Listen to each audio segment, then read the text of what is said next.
Assalamualaikum warahmatullahi wabarakatuh. Waalaikumsalam warahmatullahi wabarakatuh. Waalaikumsalam warahmatullahi wabarakatuh. Oke, ini makul APE untuk yang kedua ya, pertemuan kedua. Seperti antropobiologi yang kemarin, saya ingin mereview sedikit saja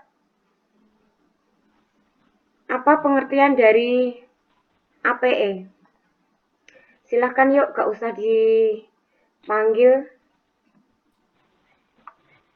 Sarana yang dapat merangsang aktivitas anak untuk mempelajari sesuatu tanpa menyadarinya. Mbak siapa Ana dulu? Sriani. Ana Sriani. Oke, Mbak Ana Sriani. Sarana yang dapat merangsang aktivitas anak untuk mempelajari sesuatu tanpa ada menyadarinya, baik menggunakan teknologi modern konvensional dan tradisional. Oke, kayaknya lebih siap dari yang antropologi kemarin ya. Ya, beda. KPA-nya lebih mantap pokoknya. Oke deh. Terus kalau kemarin itu dibilangi bisa menggunakan teknologi yang modern, konvensional atau tradisional, kira-kira apa ya permainan alat peraga edukatif yang dari tradisional? Mbak yang lain silakan. Berupa kode. Halo Bu. Ya. Halo. Dengan Mbak siapa ini? Mbak Lina. Oke, Mbak Lina silakan. Dengan balok mungkin Bu, itu kan juga APE yang tradisional. Terus dengan papan titian mungkin. Papan titian. Iya. Kalau papan titian itu berarti gerak motorik apa yang dikembangkan ya? Fisik motorik gerak tubuh. Fisik motorik. Gerak motorik kan dibedakan jadi dua kemarin. Gerak motorik apa dan apa?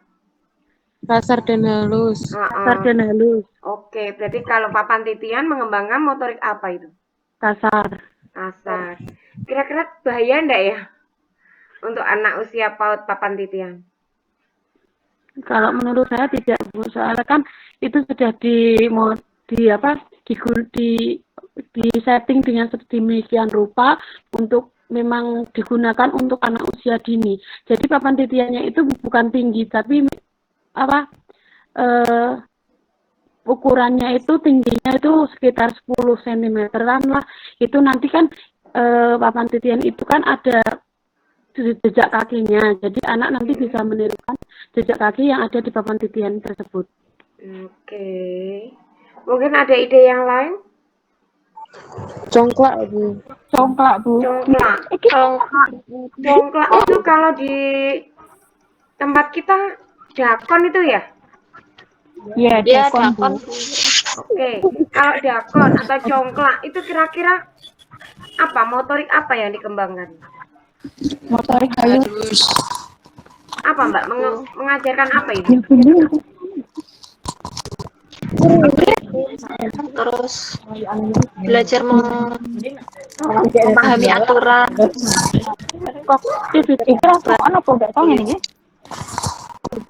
Memahami aturan. Iya, kan itu dakon kan mesti aturannya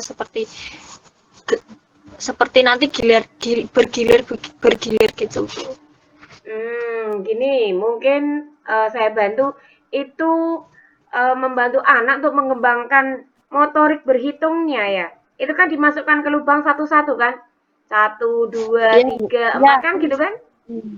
Iya, yang belajar berhitung kognitif dan bahasanya itu memahami aturan itu menurut saya. Terus itu sosial emosional. Oke. Terus yang lain mungkin? Bekel, Bu. Bekel, oke, bekel bisa. Zaman sekarang udah hampir nggak ada itu bekel itu. Ya, kalau bekel itu kan mengembangkan motorik tangannya itu motorik halus ya Bu berarti. Terus selain itu juga mengembangkan kognitifnya juga. Karena kan kalau bekel itu menghitung juga Bu yang diambilnya itu berapa kayak gitu loh Bu. Itu Oke. Iya. Iya.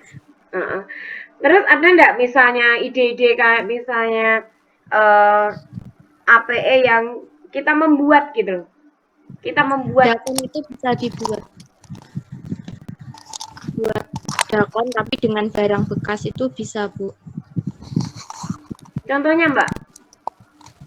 Membuat tadi ya Bu dakon atau apa tadi congklak itu dari bahan bekas misalnya kayak dari botol kayak gini loh Bu, itu diambil digunting terus itu yang buat kan jumlahnya yang berhadapan itu ada 8 berhadapan sama yang itu terus nanti kita bijinya itu kan bisa pakai biji-bijian apa yang agak-agak besar.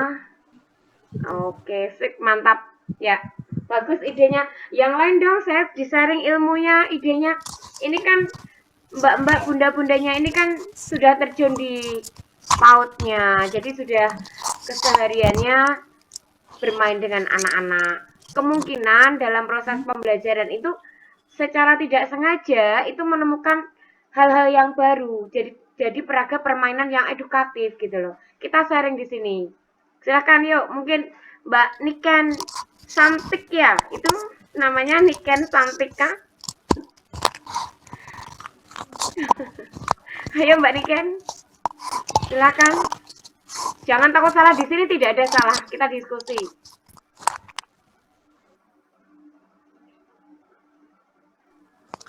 Mbak Wiwit nih siap ini kayaknya, tadi udah siap. Udah disiapkan botolnya juga. Botol minum Bu. Yang lain ayo Mbak. Yang saya tidak terlihat, monggo ini. Yang mana ya?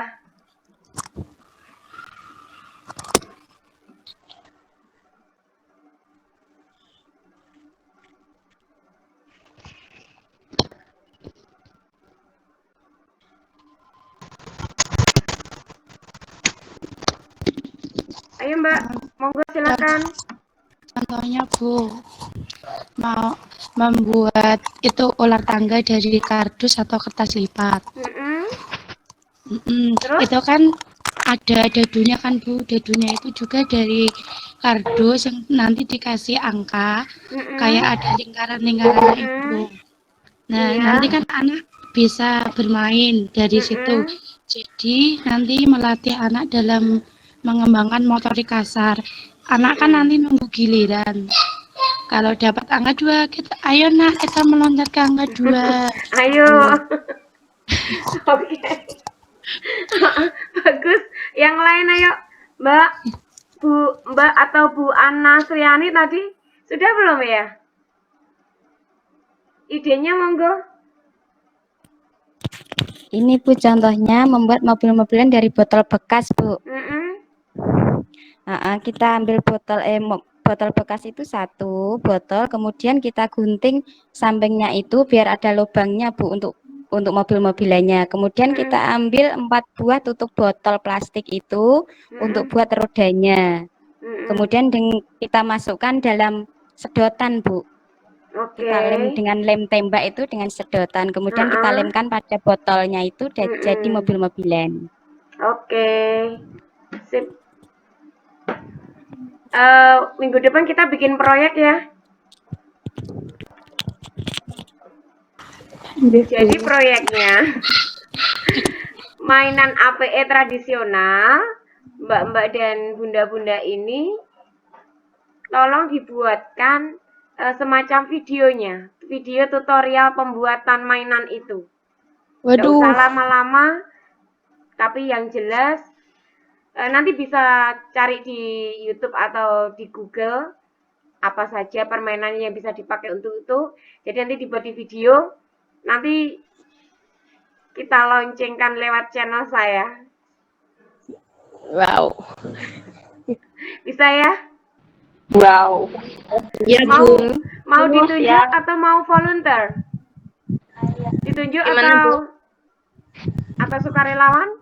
Karena tidak mungkin 25 personel akan saya launching semuanya. YouTube masing-masing. Di YouTube masing-masing. Saya di tag ya. Oke. Nggak keberatan kan ya? Kira-kira itu saya kira nggak terlalu repot ya, Bu, itu. siap. Iya.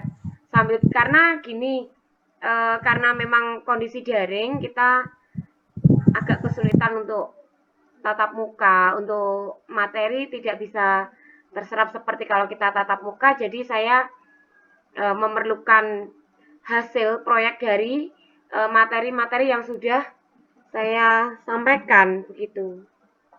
Nggak apa-apa ya? Oke. Kemudian saya ingin review sedikit. Kemarin kalau APE itu punya beberapa kategori. Apa ya kira-kira ya? Jadi nanti pada saatnya dengan itu membuat APE tradisional, nanti tidak melenceng dari kategori APE yang harus ada pada permainan itu. Apa kemarin? Yang pertama apa? Diperuntukkan untuk balita. Yang kedua? Multifungsi. Apa maksudnya multifungsi, Mbak? Berfungsi untuk apapun. Contohnya begini, untuk anak usia dini misalnya, untuk melatih, misalnya bisa untuk melatih fisik motorik anak, untuk melatih kognitif, bahasa, semua 6 aspek untuk anak usia dini. Oke, mantap. Lanjutnya? Melatih problem solving. Maksudnya apa, Mbak? Misalnya bermain puzzle. Maksudnya bermain apa puzzle. Melatih problem solving itu? Misalnya bermain puzzle itu kan, Bun, itu bisa melatih problemnya, misalnya untuk, kan kalau puzzle itu kan menggabung-gabungkan, jadi anak itu bisa melatih kognitif anak untuk apa ya namanya? Apa problem memecahkan solving? suatu problem, memecahkan suatu problem. Oke, iya. Betul. Jadi dari yang tadinya itu acak-acakan ya seperti itu, mereka akhirnya bisa menyelesaikan itu lah. Menyelesaikan itu namanya problem solving itu. Jadi membuat satu bentuk. Yang lain dong, Mbak Nineng Sumiatun baru muncul deh. Kemarin nggak kelihatan loh Mbak Nineng. Lanjutkan Mbak, kategori APE. Masih ada 3. Apa ya? Apa ya?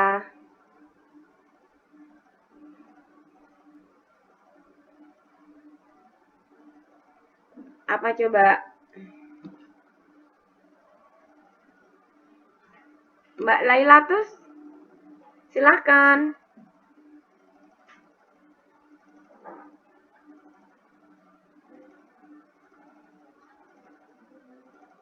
Apa Mbak?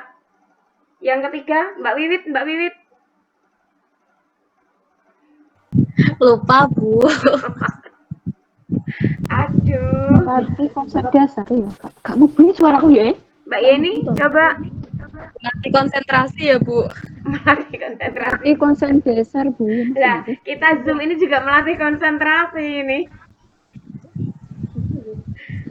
Apa ya? Melatih konsep dasar. Apa tuh konsep dasarnya, Nak? Bermain, Bu. Bermain. Konsep dasar yang kita latihkan pada anak apa? Hubungan apa?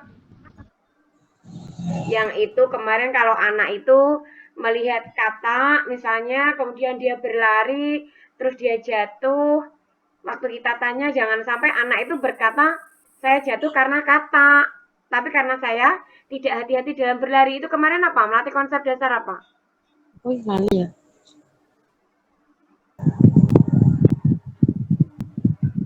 Hubungan sebab akibat.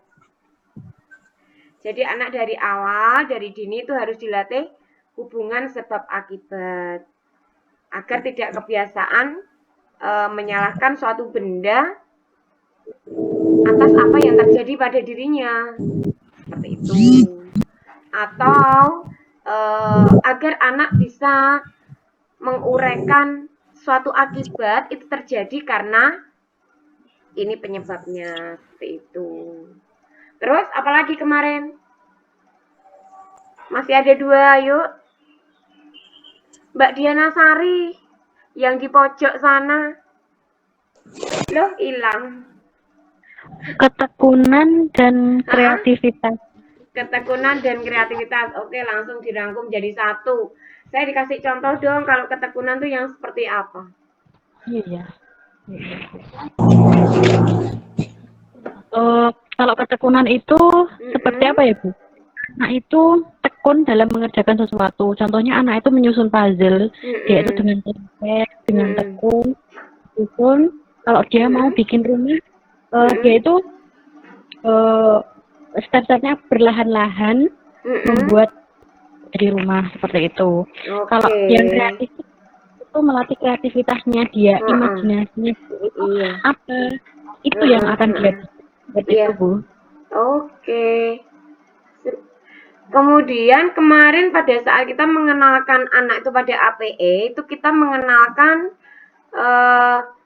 melatihan brainstorming mereka dalam bahasa dan wawasan. Saya tolong dikasih contoh apa ya permainan yang bisa melatih kebahasaan dan wawasan anak-anak itu. Contohnya mengenalkan bentuk dan warna, Bu. Apa, Mbak?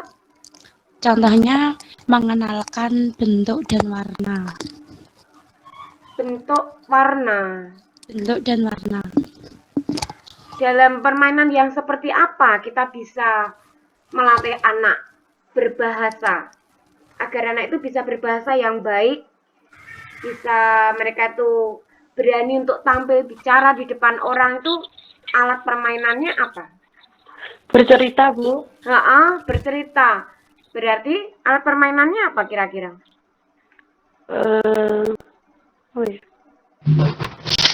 Seperti wayang lagi, Bu. Iya, wayang, oke. Boneka. Seperti kalau dulu itu ada Kak Seto yang memainkan boneka pakai tangan itu ya. Jadi ya, boneka ada 2 karakter begitu saling berdialog menggunakan boneka tangan gitu. Ini para guru PAUD ini juga harus pandai-pandai bercerita gitu. Jadi misalnya kalau kita ketemu, jadi tidak harus wayang, tidak harus boneka. Kita misalnya ada apa ya, miniatur harimau atau apa itu yang dijual di toko-toko tuh, alat mainan tuh kecil-kecil dinosaurus, itu kita bisa gunakan 2 karakter gitu saling bicara. Tentu saja di dalam berceritain nanti kita kelola sebuah amanat, dalam arti ada pesan-pesan di dalamnya, tentunya tentang pesan-pesan kebaikan, misalnya membantu teman atau kerjasama, kekeluargaan, menghormati orang yang lain, kan seperti itu. Saya ingin menambahkan, seandainya pada saat panjenengan itu melatih gerak motorik anak menggunakan APE, itu ada beberapa hal yang harus panjenengan perhatikan. Karena ada kasus jika anak itu pada usia TK itu sekitar 4-6 tahun, jika dia itu belum bisa melakukan beberapa hal, maka kita perlu deteksi dini. Nah, kan ada hubungannya dengan kemarin antropobiologi. Kita harus tahu anak ini ada apa gitu. Yang pertama, itu anak mudah kehilangan keseimbangan saat berjalan. Mungkin panjenengan semua pernah menemukan anak didiknya pada saat jalan tiba-tiba jatuh atau gampang tersandung, ya, mudah tersandung. Itu kan ada anak-anak seperti itu. Terus kalau jalan itu tidak fokus, tiba-tiba nabrak sesuatu, seperti itu. Kemudian sekali waktu ajaklah anak untuk berlatih motorik kasar dengan melompat menggunakan 1 kaki. Kemungkinan ada yang melompat 1 kaki itu tidak bisa. Melompatnya harus dengan 2 kaki. Padahal anak usia 4, 5, 6 itu harusnya sudah bisa melompat 1 kaki dengan berdiri di atas kaki 1 pada saat dia jatuh dari lompatannya. Nah, kalau anak itu masih belum bisa, maka panjenengan sebagai guru harus ada tanda tanya. Anak ini ada apa? Kenapa tidak bisa? Jadi harus ada deteksi dininya. Kemudian berjalan menaiki menuruni tangga tanpa bantuan. Kok ada anak yang misalnya kita ajak turun dari tangga kok seperti kalau bahasa Jawanya itu hayup-hayupen ya. Takut nih. Bu takut. Nah, itu kita harus ada tanda tanya. Anak ini kenapa gitu. Kemudian mengayuh sepeda roda 3. Kalau roda 2 kemungkinan belum bisa. Itu umum. Kalau roda 3 tidak bisa, itu berarti perlu dipertanyakan. Karena roda 3 kan hanya mengayuh saja, tidak perlu melatih keseimbangan. Kemudian ada juga yang menyeimbangkan tubuh itu berdiri dengan satu kaki. Seperti kalau senam, itu kan ada gerakan yang mengangkat satu kaki, kakinya yang satu untuk tumpuan. Kalau anak tidak bisa, maka sesegera mungkin panjenengan sebagai gurunya harus ada deteksi dini. Oke, kemudian ada saya tambahkan lagi beberapa. Kalau untuk permainan APE tradisional itu kita bisa pakai yoyo. Tahu yoyo ya? Ya, yoyo itu juga permainan yang bisa melatih motorik kasar tapi tidak membahayakan. Kecuali kalau untuk dilempar-lemparkan itu pasti berbahaya. Oke. Kemudian itu gamelan mainan itu ya, itu juga bisa melatih motorik kasar sekaligus motorik halusnya. Sekaligus juga untuk melatih keterampilan anak dalam bermain musik. Kemudian seperti yang tadi saya sampaikan, tapi tentunya kita tahu kalau alat permainan itu pasti ada positifnya dan negatifnya ya. Pasti ada, segala itu ada dua sisinya. Saya minta dong kira-kira apa ya kelebihannya APE tradisional? Ayo. Monggo. Mengajarkan anak. Siapa dulu ini? Bu. Mbak Lina Arif ya? Iya. Iya, oke. Kalau menurut saya itu gini, Bu. Mengenalkan alat APE tradisional buat anak usia dini itu bisa menjauhkan dari gadget, karena kan pada zaman ini kan anak itu malah lebih mengenal gadget daripada permainan tradisional. Dengan kita mengenalkan permainan tradisional dari sekolahan, kemungkinan besar nanti di rumah akan dicontoh. Oh iya, tadi aku di sekolahan belajar kayak gini loh, seperti itu. Tapi kan kadang juga ada, maksudnya tidak semuanya, tapi kan pasti ada 1-2 anak yang sampai rumah, Bu, aku tadi diajarin seperti ini loh sama guruku, kayak gitu. Terus nanti kan pasti akan mengulang, oh iya, ibu dulu juga mainan seperti ini loh, kayak gitu. Mungkin seperti itu, Bu. Monggo yang lain, mungkin ada tambahan? Nah? Iwit, Bu. Iya, Mbak Iwit. Kalau permainan yang tradisional itu, Bu, bisa untuk melestarikan kayak permainan tradisional kan bisa dilestarikan. Kalau anak-anak dikenalkan sekarang APE yang itu, jadi nggak punah gitu loh, Bu, permainan-permainan tradisional yang ada sebelumnya. Selain itu, banyak kan permainan tradisional itu kan memang membutuhkan partner yang banyak. Sedangkan iya, bagus. Sekarang kan kalau main gadget bisa sendiri dong, Bu. Temennya itu betul. Dan kalau yang tradisional itu berarti kan anak-anak berinteraksi, terus bisa bersosialisasi dengan temannya. Oke, yang lain dong, ide-ide pilihannya silahkan dituangkan di sini. Apa ya kelebihannya permainan tradisional? Alat peraga edukatif tradisional. Mbak Farin ya? Iya. Oke, silakan Mbak Farin. Meningkatkan kemampuan fisik, Bu.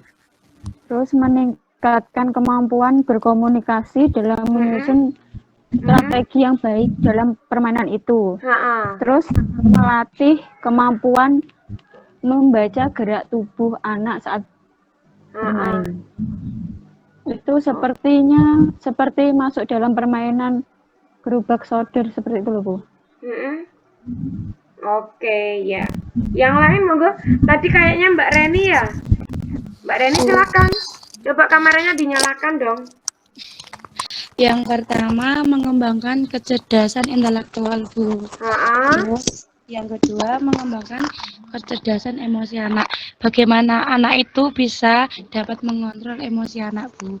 Contohnya kan kalau bermain bersama-sama harus berbagi, Bu. Terus yang ketiga meningkatkan daya kreativitas anak. Contohnya ada permainan, bagaimana ya aku bisa dapat menyusun permainan ini? Seperti itu, Bu. Oke, sekarang saya balik.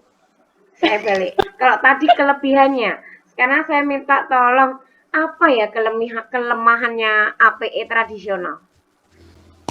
Kalau menurut saya kelemahan APE tradisional itu gimana ya, Bu? Permainannya ya cuma kayak gitu adanya, kalah dari permainan APE yang modern. Oke, yang lain silakan. Kelemahannya apa kira-kira?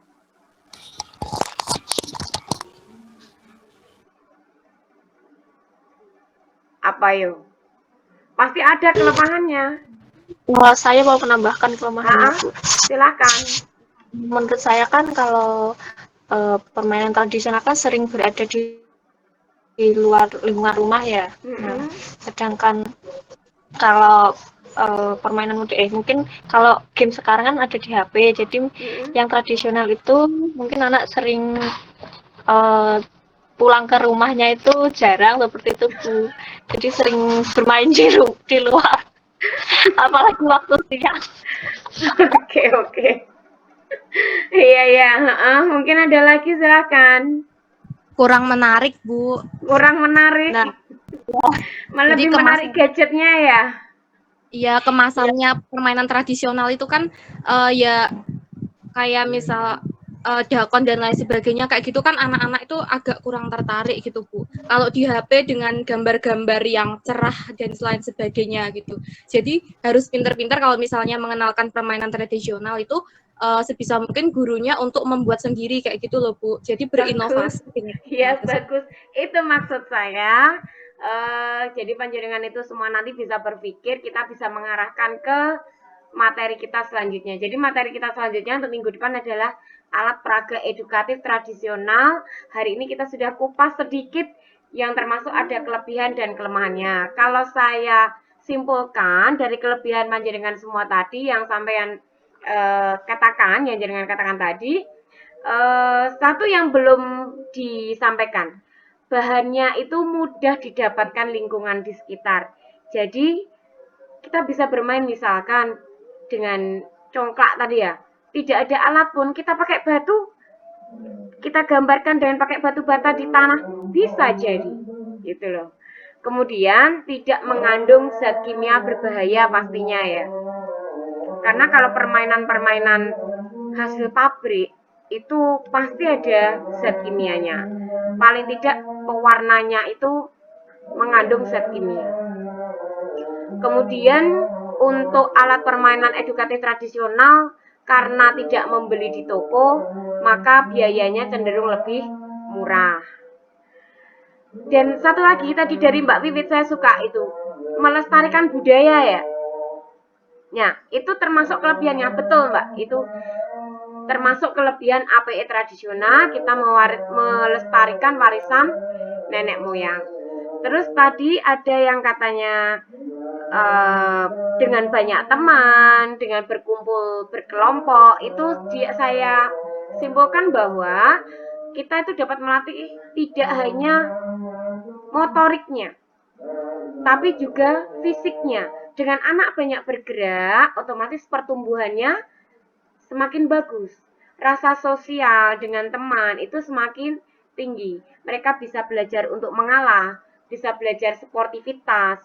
Kalau kalah berarti apa konsekuensinya, harus jadi atau harus bagaimana. Itu nanti mereka belajar rasa sosial.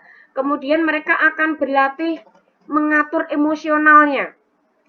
Jadi tidak gampang marah. Mungkin Mbak-mbak dan Bunda di sini pernah melihat contoh video anak yang ketergantungan permainan gadget. Yang gadgetnya itu diambil oleh orang tuanya, kemudian dia berteriak-teriak. Mungkin pernah ya melihat ya. Nah, itu karena dia sudah sangat ketergantungan. Dia sudah merasa, kalau istilahnya bahasa sekarang itu PW. Udah posisi enak di kamar, tengkurap, rebahan, dan segala macam. Sambil makan, minum juga sambil tengkurap, sambil mainan. Kalau HP-nya ini diambil atau dia dialihkan pada kegiatan yang lain, dia akan menolak. Tapi kalau pada permainan tradisional, anak akan bisa memanage emosionalnya. Kalau kalah, berarti nanti dia bisa meredam amarahnya. Bisa, oh ya, saya kalah, berarti saya harus terima konsekuensinya. Kalau dia menang, dia bisa menahan emosionalnya untuk tidak merendahkan teman yang kalah, seperti itu. Tapi memang ada kelemahannya. Yang pertama seperti tadi Mbak Wiwit betul juga, warnanya Mbak Wiwit ya kalau tidak salah tadi ya, warnanya atau bentuknya memang kurang menarik. Jadi pandai-pandailah sebagai guru PAUD untuk mengemas permainan ini menjadi sesuatu yang menarik. Kemudian memang tidak mudah didapatkan secara instan. Kalau permainan yang by pabrik itu kan tinggal beli, tinggal main.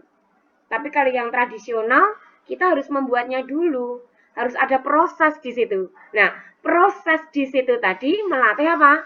Ketelitian dan ketekunan. Baiklah, saya ulangi lagi untuk minggu depan kita start proyek ya. Nanti ditayangkan di channel YouTube-nya masing-masing, saya di tag sambil di samping kuliah reguler seperti biasa. Gitu ya. Saya kira cukup untuk hari ini.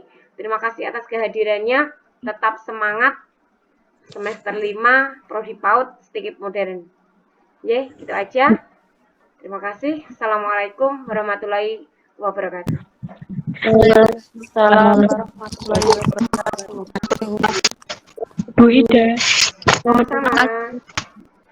mau tanya, untuk APE-nya nanti itu dibuat APE permainan tradisional ya, Bu? Iya, tradisional. Jadi, panjenengan itu nanti membuat tutorial. Misalnya, tadi Mbak dicontohkan membuat alat minum, cangklak dari tempat minum ya, botol minum. Jenengan kasih tutorialnya. Apa aja bahannya, cara pembuatannya bagaimana, nanti melatih anak bagaimana. Jadi, ada runtutan di situ. Saya berharap kita akan menemukan ide-ide baru yang bisa menambah wawasan guru-guru PAUD se-Indonesia. Harapan saya channel kita akan disaksikan guru-guru se-Indonesia, guru-guru PAUD. Jika ide-ide panjenengan itu bisa digunakan oleh guru-guru yang ada di Indonesia. Gitu. Gitu aja. Jadi nanti tolong dikemas, tidak usah dijadikan beban, nanti dikemas bagaimana semenarik mungkin, tapi tidak usah dijadikan beban. Gitu aja ya. Iya. Sambil kita bermain, sambil bermain YouTube, sambil bermain melatih diri kita sendiri, kan ini kita juga sama anak-anak juga daring kan? Nah, siapa tahu video-video panjenengan itu nanti bisa dikirimkan ke anak didik, gitu. Jadi sambil menyelam minum air, gitu ya. Ada pertanyaan lagi? Seumpama bikin kayak lompat tali itu dari apa ya? Bikin kayak lompat tali gitu boleh, Bu? Maksudnya berarti? Iya. Saya kira untuk video tutorial kita membuat sesuatu saja. Jadi jangan proses main, membuat sesuatu saja. Oh gitu. Iya. Bu, terima kasih. Jadi nanti sebisa mungkin tidak usah melibatkan orang lain pemain di dalamnya. Panjenengan saja nanti tutorial membuat apa seperti itu. Cara bermainnya bagaimana dijelaskan saja sendiri, tidak usah pakai apa peraga orang yang memainkan. Gitu ya? Ada lagi?